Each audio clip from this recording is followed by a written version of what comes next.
Bonjour à tous.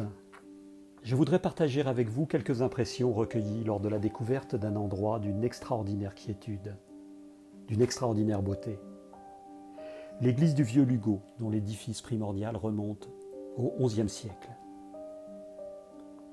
Perdue au milieu de nulle part et comme suspendue hors du temps, il faut avoir choisi d'y venir ou s'être égaré au milieu des bois qui l'entourent.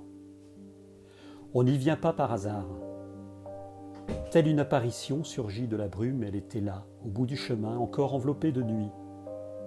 Je restai un moment immobile avant de l'approcher, comme si le sentiment d'absolu et de sacré qui en émanait me contraignait à ressentir d'abord l'accord tacite du lieu. J'en fis le tour, de loin d'abord, découvrant deux énormes chênes qui semblaient là, eux aussi, depuis plusieurs siècles.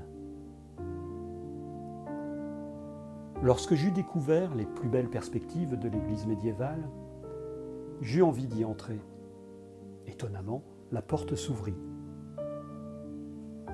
La nuit reposait encore lourdement dans la nef, tandis que l'aube naissante déversait dans le cœur une douce clarté tamisée et colorée par les vitraux.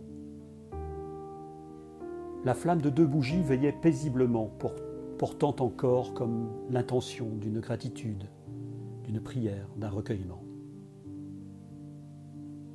Je demeurai longtemps debout devant l'autel, subjugué par cette lumière qu'un profond silence sublimait. Quelque chose d'impensable se tenait ici, loin de l'agitation du monde.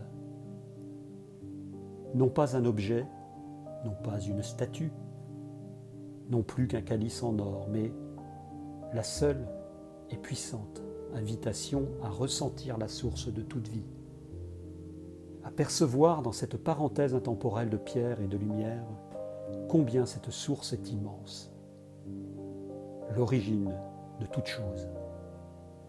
Le vieux Lugo, église qu'un village entourait jadis et qu'aujourd'hui seule la forêt environne. Plus bas, alors qu'une biche apeurée disparut à mon approche dans les fourrés, je découvris le cours de l'Aire qui se divise et se rejoint un peu plus loin. Les marécages sont nombreux en ce lieu, ainsi qu'une abondante floraison d'iris.